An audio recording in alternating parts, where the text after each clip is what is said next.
Good evening. I'm hoping to see people joining, but there dares to say, well, we're here. This is the panel for today's talk, which is a talk of women and wealth, hosted by Wealth8.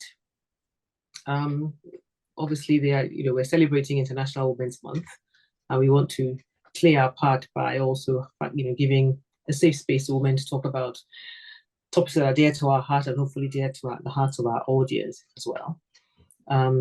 So welcome, and I'm going to give some time to people joining.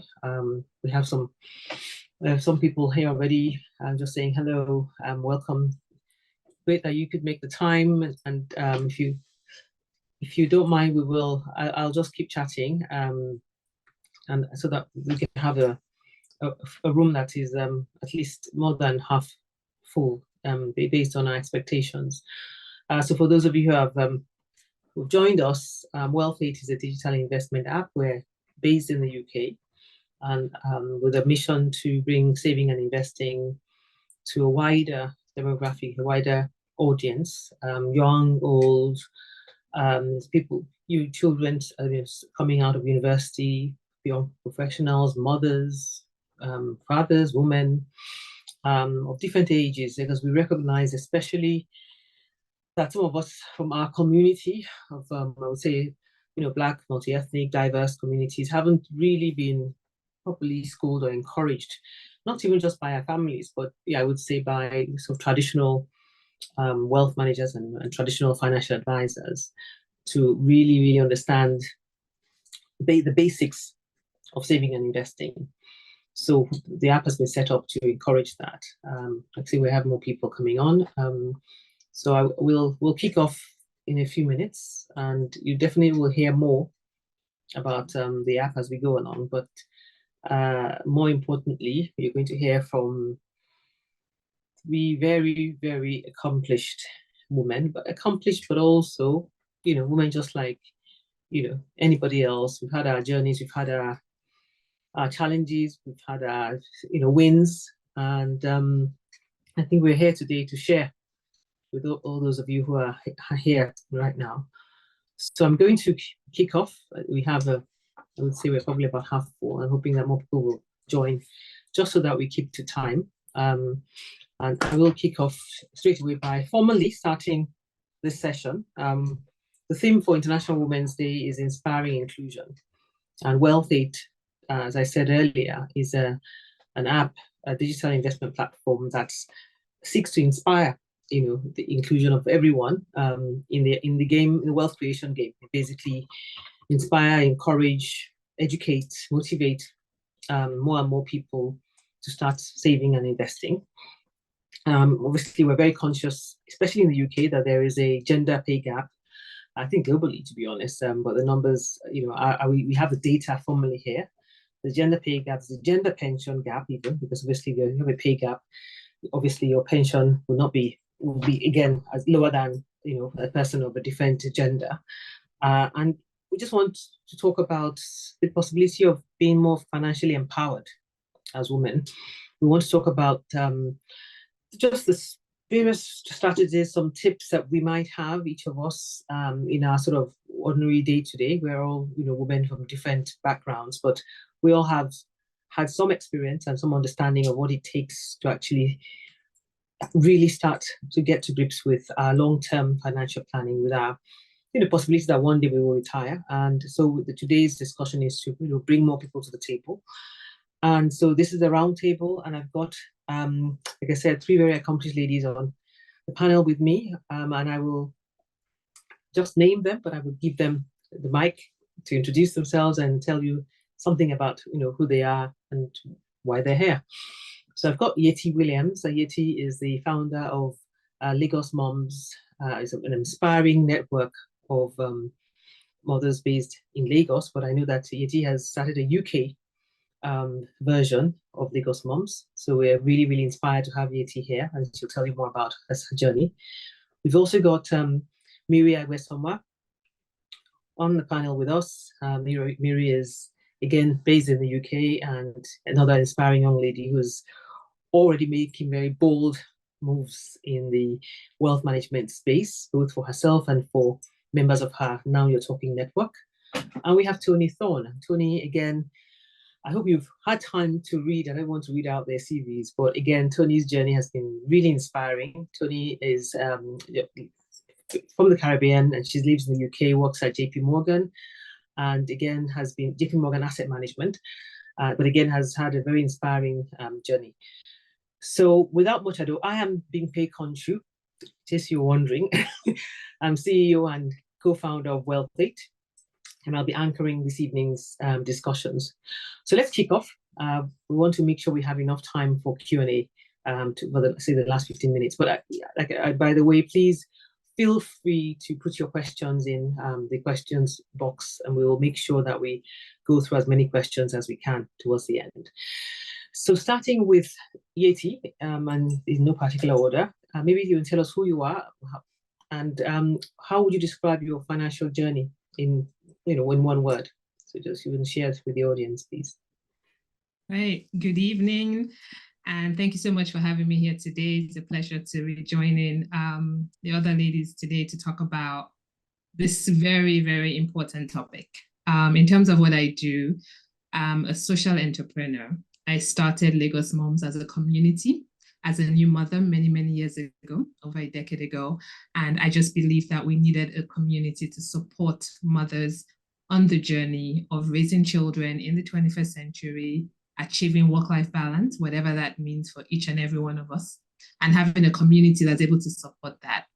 And so my journey has been from professional to starting my own business to becoming a certified life coach that really centers on ensuring that every family is able to be as intentional as possible to raise children that are going to thrive as adults. Now, to answer your question in terms of my journey, my financial journey in one word, I would say epileptic came to mind. That's controversial. But we'll go into details. Yes, we'll go into details later. But I will just end by saying that one of the things that I've realized is there are three main parts of our lives we don't go to school for, and they're the most important: the school of marriage, the school of parenting, and the school of creating wealth. It's something we all figure out on the go, and yet those are three very critical parts of our lives. So I'll stop for there now. Thank you. Absolutely. Thank you. Thank you, Etienne. If I just wanted to add that when we talk about parenting on the platform tonight, it's not just strictly being, a mother, a biological mother, but I think many of us are parents to our nieces and nephews who we nurture, people we mentor, for example. We stand in the gap as parents would. So, anyone listening just shouldn't think just because you haven't had children or what have you, then you're not, this isn't for you. This is for every one of us who is a role model of some sort as a woman. So on to Mary. Can you maybe tell us who you are and describe your financial journey in one word? Sure thing. And thank you everyone for joining us this evening. Really excited for this Wealth Roundtable. So as Bimpe said, my name is Mary Abisamwa. I'm really passionate about technology being used particularly within financial services and wealth management, and female millennial empowerment. So I'm really passionate about helping women achieve everything that I know that they can be. Career-wise, I'm a wealth management sales professional, so day in, day out, dealing with high net worth individuals, but also financial advisors, and supporting them to use the best technology available to help their clients. And that has exposed me so much into the world of wealth management and how wealthy people manage their money, and the lessons that all of us can learn as well. So I'm really passionate about using technology so that everyday people can manage their money better, save, invest as well. So I'm sure we'll talk about those topics tonight. I'm also the founder of the Now You're Talking network, which is a community and business focused on helping women earn more and be more confident. And of course, a big part of that is talking about wealth management, talking about wealth accumulation and supporting each other and things like salary negotiation as well. I do a range of other things as well, but yeah, really passionate about fintech, wealth tech, women empowerment, kind of women in tech as well. My word in relation to my financial journey would be evolving. I picked this word because I think my financial journey is always evolving. I'm not the same person with the same goals, personal goals and financial goals as I was 5 years ago or even 10 years ago. So I'm constantly learning, adapting, changing. And that's what I love about the financial journey, just learning and developing as you go on. So yeah, that's my word. Great. Thank you, Mary. And on to Tony. Can you tell us about yourself and describe your financial journey in one word? Hi, everyone. I'm Tony. As Bimpe said, I work at JP Morgan. I am a marketing strategy lead there. However, my accent is not from the UK. It's actually from Barbados. And my word would be enlightening. I don't know if you've ever been to Barbados or the Caribbean. People love to go for a vacation. It's also lovely to live there as well, but the capital markets are non-existent, right? So I would have grown up being told and it being hammered into my head to save, and the term investing never even crossed my mind, possibly until probably university when I did economics and accounting. My financial journey also involved starting businesses in the Caribbean. One of the businesses was a group of 4 of us. We started it with $1,000 US and grew it to 7 figures. And one of the reasons, and that's 7 figures USD profit. And one of the reasons I moved to the UK was because I always wondered if we were in a perfect market or a better market and we could access more than that $1,000 US that we got, where would that business have gone? And I really wanted to be in an atmosphere and an ecosystem that really had business at the paramount. So that's one of the many reasons that I moved to the United Kingdom. And you learn something new every day. You learn about finance, whether it's personal or whether it's from an institutional perspective. So I definitely say that it has been enlightening. Great, thank you, Tony. And your one word is lightning. Well, my one word, my goodness, I've been sitting here thinking about that. It's difficult to describe it with one word, but I think my one word is on steroids. Stewards.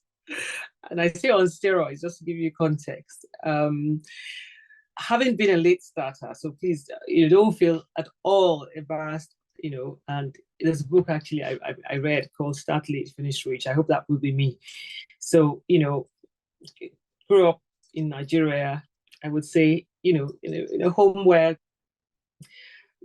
I think a lot of African parents want, the saying goes that you want your children to do better than you. And so you don't really sort of stress them too much about, what they're spending. You want to make education available, the good things of life available. So I grew up in that kind of context and without really thinking about saving and investing, and moved to the UK to settle down in my, my 30s. And I would say it probably was almost 10 years into my marriage when I thought, actually, I really should start thinking of retiring. I was running my own business law firm. So I would say, yes, it's on steroids because literally having started late, I'm trying to, catch up, basically do as much as I can to sort of build that rainy day, which, I have, but also build that retirement plan and etc. And that's, so I think anyone on here might relate to the fact that some of us are late starters. And the irony of it is in my late start, I really felt the pressure and the passion to tell all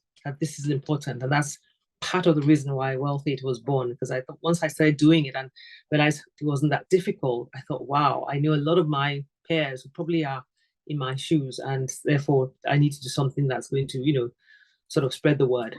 So yes, on steroids is kind of my, for want of a better word. So great, thank you everyone. I think I'd like to ask a question, and I think I'll ask everyone to say maybe in 2 short minutes, because we have quite a few questions to go through.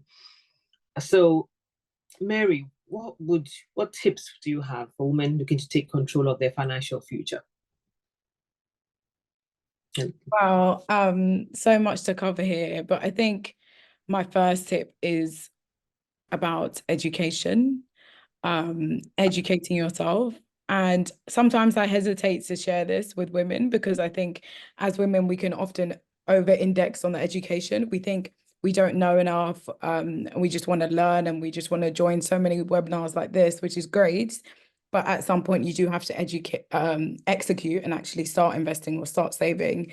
But I think my first tip when it comes to taking control of your financial future is educating yourself, whether that's about the books that are available for you to learn about personal finance. There's so many amazing books, or joining webinars, or subscribing to a YouTube channel or TikTok channel, and just learning and exposing yourselves to the vocabulary and the content. I think for me, that was instrumental to my journey, to just immersing myself in the space and not being afraid to ask questions. Coming to forums like this, hearing about other women's journeys, I think can be really powerful. And then I think once you feel like you've got to a base level with that education, the next important thing is to think about actually execution. So with platforms like Wealth8 and other kind of investing apps as well, you can start investing with as little as £8. And that's really important because you can just start getting your, what was that phrase, getting your toes wet or whatever it is, and just start out and just start experimenting and just saying, okay, let me just read about what this fund is about and what I'm going to be investing, and let me put £100, let me put £10 in and watch my money grow, or see what happens to my money. And I think that execution step for a lot of people is really what helps them believe that they have the ability to start investing. A lot of the time it's like a mental hurdle. I've just finished running a book club for the Now You're Talking Network, reading Psychology of Money. And that book's really interesting because it's all about how your psychology and watching your parents manage money influences how you act as an adult as well. So those are my two tips: education, but also following it up with the execution. Great. Tony, what are your tips? I actually was going to speak about that, but The Psychology of Money is actually the best book I've read all year. Yeah. I just very high level, I think you should always have an emergency fund because you never know what could happen. I mean, we are only 2 years out from the quote unquote end of COVID, right? And that changed everybody. There isn't a person that said, you know, it didn't change my life in some way. So I'd say, you know, have an emergency fund, invest your money, and whether you are more risky or less risky, that's fine. But your money, you cannot have a pathway to wealth just saving your money. And just basic, I know that, you know, we live in a world now where everything is accessible. You know, you could order something and it come the next day via Prime. So it's the kind of microwave generation, or at least close to that generation. I always tell my friends and everybody here, you know, we're a community. Never spend more than you earn. And I think that's a real thing with social media and other people and seeing what people have and what looks like wealth. Because as the Psychology of Money book says, people with wealth don't really care what other people think about what they have. So you get a car because you like the car, not because you want to appease or show off to somebody else that you hardly know. So I'd say those are my 3 tips: emergency fund, invest, and always spend less than you earn. Amazing. Wow, lots of learnings. And Yeti, could you tell us, give us some tips, please? Yeah, so I think the first thing I would say is that, you know, money doesn't care what gender you are, right? Money responds to the person who attracts it, who knows how to make it, and who knows how to make your money grow. So I like thinking about money as it's really just an exchange of value. And that when you see it that way, it's less of, oh, I don't want to talk about it, or, you know, it's something that men do, or my father did for me, and I don't really want to talk about it. I think as women, we should just see it as exchange of value. And it's about growing our wealth so that in the future we can take care of ourselves, we can take care of our families, and we can do what we want to do from a place of the empowerment that we have the financial ability to do what we want. So for me, it would really be about the mindset, is that there's nothing to fear or dislike about money. It's simply just exchange of value. And the second thing I was going to say is that, there's the book that I read many years ago that really changed so many things for me was Think and Grow Rich, which is a classic, old book. But I've read that book a couple of times. I've read the version that's been written for women that has specific examples of women per chapter. And I think it's really about demystifying what it means to make money, to invest money, to grow money. There are basic principles, and it goes to what Mary was saying, is being comfortable learning, being comfortable getting your feet wet, being comfortable trying with a little bit. The more you do, the more you learn about yourself. You start to understand your appetite for risks and things like that. So those are my two tips, I guess I would say, is money is a means to an end. It's an exchange of value. Doesn't really care what gender you are. So it's not going to respond to a man or woman differently. It's about how you try to, earn it and grow it, and to also to just start and realize that as you start, you learn and then you get better. Absolutely. I'll add to that. I mean, I have some, again, like I said, when I was researching, based on my own personal experience, the idea that, I felt women, particularly, I know you're saying, I hear what you're saying, but I think women particularly have sort of been left behind, or have allowed themselves to be left behind. There were some interesting statistics that I picked up. And one, for example, I think all of us can really claim it, is that we all live longer. Women are starting to live longer than men. And, it's not unusual. My mom turned 90 recently. My darling dad passed 5 years ago. So it's not unusual to have that. And what does that mean? So, we all sort of, most of us really are still in our throes of our careers or businesses and working and earning, like you've just said.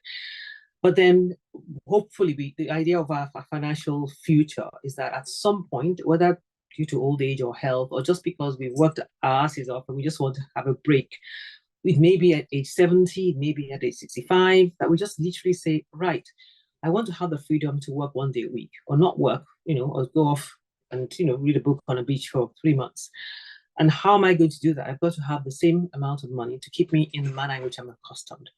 Now, if you have a partner or husband who's been providing for you, then most likely both of you want to do something similar at the same time. And therefore, therein lies the issue about, you probably are doing this retirement thing at age 65, 70, and maybe you have 25 years more, to live. And yet, have you got enough of an investment that is generating some sort of passive income that's going to allow you to literally open your bank account every month and dip into it to pay your bills without having to go do 9 to 5? Because, at the age of 70 or 75 or 80, even if you wanted to, age does slow us down. So that statistic, I remember when I heard it, really told me, oh gosh, this is how old I am, when I realized that. I thought, well, I still have, hopefully so many years ahead of me. And actually, like I said, starting late, late, it might have been late, but I easily had 40 years to put away money. 40 years to put away money to invest. Earning is, I think we all have good earning capacity, but putting away money, investing it, seeing it grow. And I must mention the words compound interest.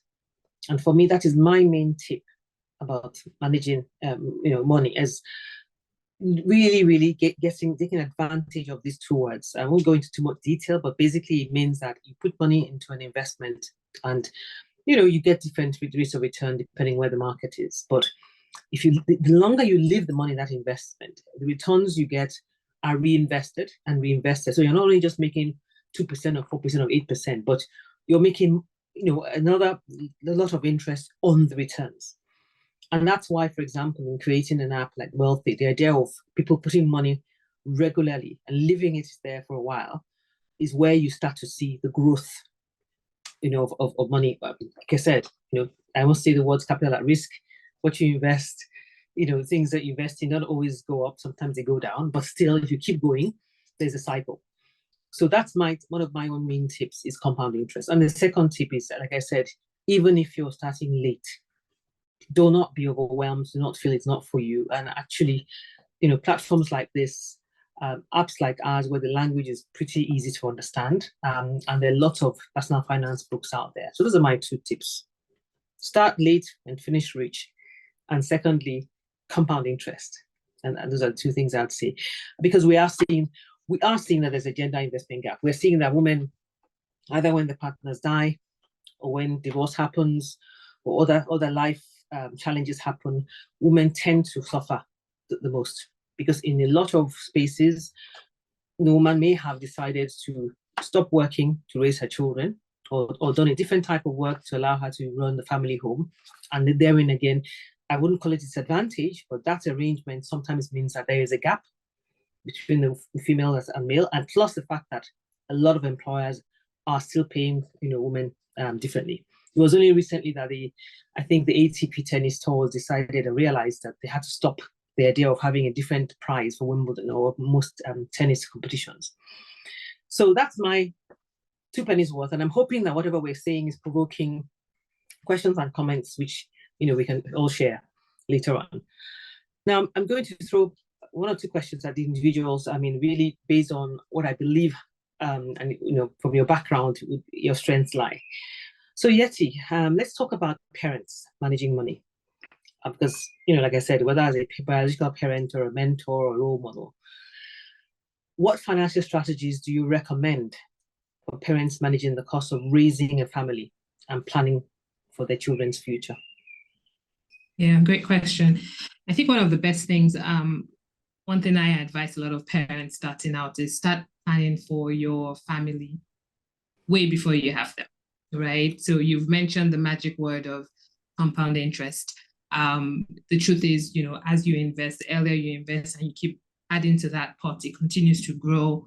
And, it's going to, then you want to break it down into passive income, investment income. There's all of that, types of different ways you can get your money to work for you. But the main thing I would say is, there's so many sites, so many resources that exist to give you an idea of how much it would take to raise a child from the time they are born all the way till maybe university.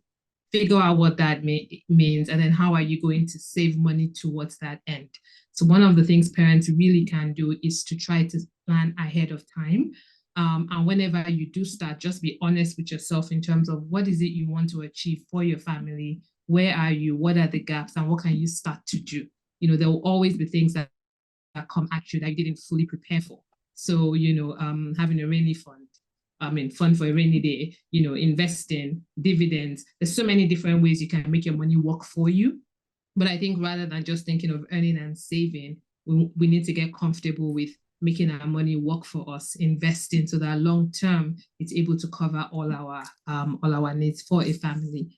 And the last thing I wanted to add to that is making sure that our children are included in the conversation from day one. So as early as possible, get them involved in that conversation. I know that growing up, my mom she always invested in the stock market. So from very, very early on, I understood what it meant to own stocks and own shares. So as I got older, it was something that was so natural for me to start to do that as well and to model that. So as parents as well, I think children also pick up a lot from their moms and dads, of course. But I think if as women too, we get more comfortable investing and talking about earning, investing, growing wealth, those conversations become regular dinner table conversations, and then it helps to encourage a habit that follows our children into adulthood. During the pandemic, our children started investing in the stock market. We did a quick lesson on what compound interest means. And I remember when my son advised that we buy Disney stocks. It was about 10 at the time. And I said, really, Disney stocks, why? He's like, Mom, think about it. Nobody's going to the parks right now. Nobody's traveling right now. So when the pandemic is over and people start traveling again and going to amusement parks, Disney is going to make all this money. And I thought, my goodness, at 10, so that reasoning is something our children really, really can grow with. Amazing. That's really interesting. But you're right. During the pandemic, we did see more interest. I think because we all sat at home and there was more surplus income. We weren't going out and having dinners and partying as much, and therefore. But I think it's still a steep learning curve, and I have to say, wow, amazing that your parents we're already out there talking about, because that's one thing I think we don't do enough of, this whole thing we call financial literacy. And I think most of us, I would say even guilty sometimes of, yes, we talk the talk, as in we read the books and we want to do it, but the minute we speak to our children, when their eyes glaze over, their eyes roll up, you think, maybe I'll do it in a year's time. So I think somehow it'd be good to find tools that match different ages. And for example, even on the app, we have very bite-sized readings and short videos that people can read and listen to, that really make it easy to understand what we're talking about when we say start to invest. And we start with £8, and that's hopefully maybe 1 week's pocket money or 1 month's pocket money for some children. And as you go to, I think when you form a habit of doing that, of being aware, then the awareness continues and grows. And if you start seeing, like anything, you start seeing the outcomes and the rewards, then you'll do it more. If you go on a diet and you lose the weight you want to lose, then you're more likely to, do more of it, or eat properly, or exercise more, because you're seeing the reward. So absolutely, thank you. Mary, I'm just wondering, you talked about your support network, this NYT, now you're talking network. Can you share examples of how mentorship or support have positively influenced your financial decisions and career? And I'm wondering if that led into your setting up NYT. Yeah, it's a really good question. And I think particularly building on everything that we've spoken about with women and how we might overthink investing and want to just focus on the education, or for whatever reason might stop us in this gender investment gap. I think that support networks and peer networks and that accountability that provides can be really powerful. So for me personally, I've been a part of kind of different accountability groups focused on finances, whether that's saving. As part of the Now Talking Network, we have a personal finance subgroup that's all about sharing resources and information and tools to help people start investing or start engaging with their money and actually being bold enough to look at the numbers. And for me, that's been instrumental when it comes to finding that confidence, finding out about new tools that you can use, actually knowing if that person can do it, so can I. I think that's what kind of that peer mentorship provides. And just like how that in your career, you need a mentor for that kind of guidance, for the challenges you might face in your role. I think it's the same for your finances, thinking about who's someone that I can speak to about my finances and share ideas about how we're managing things. I think that can be really helpful, particularly because I think, as I've seen in my career, not everyone needs like a full-on financial advisor. Like if you're just at the moment in your kind of wealth accumulation stage of your life, you probably don't need a financial advisor yet. But actually that peer mentorship and advice from people that you're friends or you're from your family is really powerful. I'm just very, like Yeti was saying, like I'm a big fan of just talking about money, whether it's at the dinner table or with friends. I'll be that person bringing up the stats and statistics and saying, oh, what are you guys investing in? Starting the conversation is a big part of it, I would say. And that's super important. And I'm thinking maybe people listening might wonder, and we want to drop the link to your network. I mean, because again, I think one of the things that we find ourselves in is we're sometimes in isolation when we're thinking of money. And even if we have a partner, perhaps we don't want to sound ignorant, or we just feel intimidated. And as a lawyer, to be honest with you, I've had lots of meetings with clients, when the couple is buying property and there's a mortgage and the wife sits dutifully there and obviously signs the paperwork, but perhaps doesn't really ask what taking that mortgage out means to the family, what the impact is, what the interest rate is, what does it mean? So for you having a network that's readily available, it'd be great for you to please share. Maybe okay, well, she says you can't share it in the main chat, but do you want to just say what the address is? And obviously if anybody has any questions later on, we can send Yeah, to sure. I put the handle next to my name on Zoom, so hopefully you can see that. If not, Now You're Talking Network, if you Google, you'll see we're on LinkedIn, Instagram, Twitter, X, and and you'll find out about our events and our community. Yeah, and I know you have some fun events. I've been to one such events. So yes, if you're based in the UK, yeah, definitely. I think those events where I almost call this kind of things financial Tupperware parties. Instead of talking about the latest shoes or handbag, you just, like you said, talk about life, money, careers, and on to careers. Tony, I was wondering if you could share with us because obviously you've had I would say an inspiring journey. Moving from the Caribbean, right? Wealth8 has dropped the link to your network into the discussion. Can you tell us, Tony, in your experience, and the money is just not money by itself. We tend to earn money from our career trajectory, and and I'm wondering whether you've encountered any challenges relating to, say, negotiating salaries. We talked about the gender pay gap just now, promotions, and how did you overcome challenges like that? So I know we have a gender pay gap, but good news is coming, and they say that the majority of the wealth in the UK within the next couple of decades will be held by women. But as it relates to your question, I've been at JP Morgan for about 2.5 years. So thankfully, knock on wood, I've not had to negotiate anything as yet. But in my previous life, I did have a solid consulting business where I had to, bid for work. And one of the 9 lives that I had was I had a television show across the English-speaking Caribbean. And I say that not to kind of humble brag, because it was anything to brag about. It was a real slog, really. It was a lot of work. And just as an aside, I went to an event on Friday at ITV Studios. And it amazed me because when I had my show, I used to do everything, front to camera, editing, this and that's the third. So when I'm meeting people that their job is one of my tasks, it was kind of very funny, I would say, enlightening. But I say all of that to say that one of my roles was executive producer. And I had to go out there and really win business so that we could then put the show on television. And I did that for the show. I did that for magazines. I did that for events, constantly having to go and win business and prove yourself.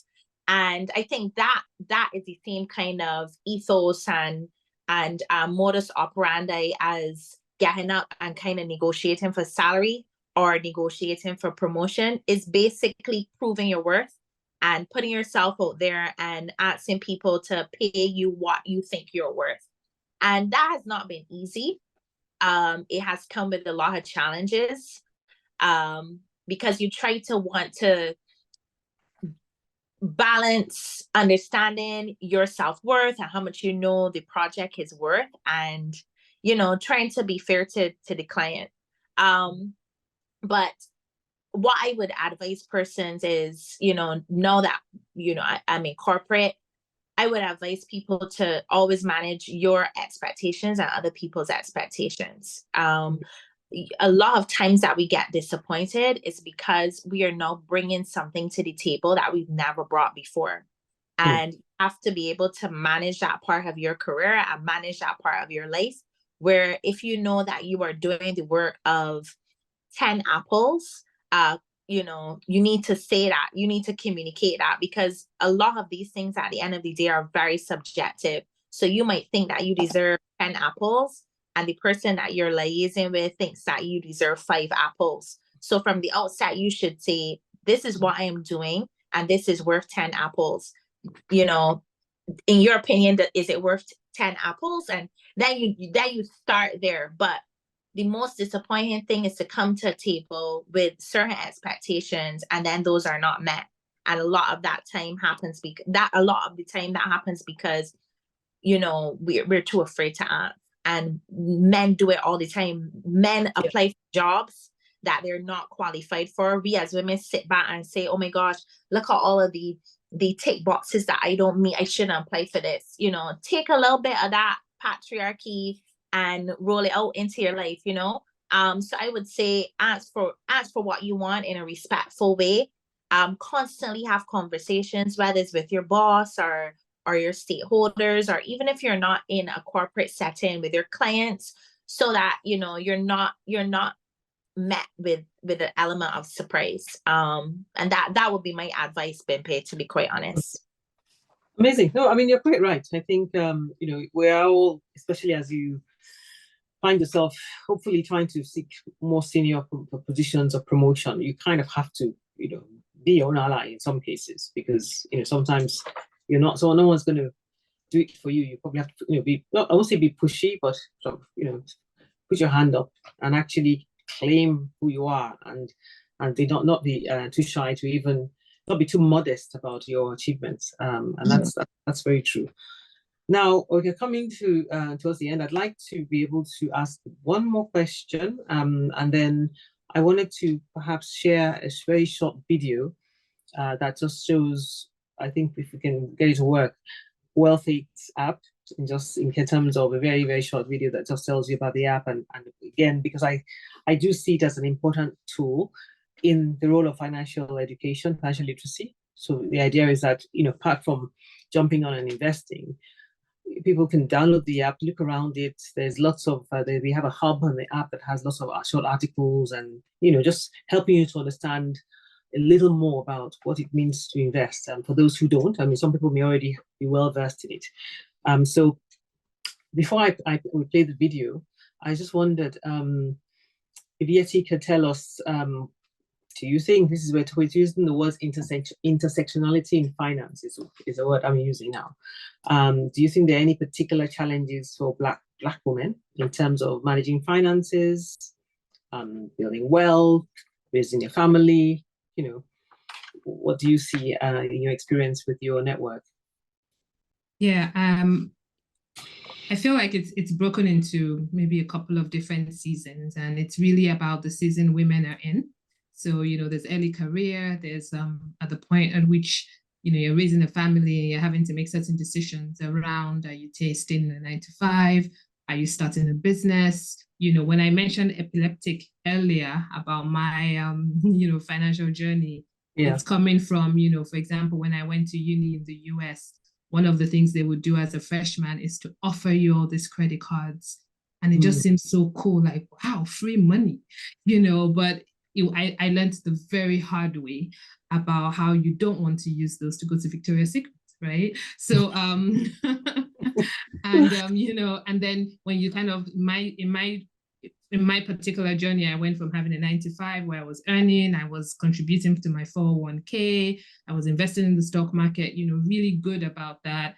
I chose to start my own business. And when you start your own business, obviously, sometimes saving for the future is not what you're thinking about. You're just trying to get the business going. You are, like Tony was saying, you're doing everything. You're negotiating, you're winning business. But one of the best things I think I've done for my life is having started a business that was so unusual, because I had to get comfortable standing in front of anybody and being able to make the value proposition clear about why what I was offering made sense. And I think that skill set that I've done for a decade is so transferable.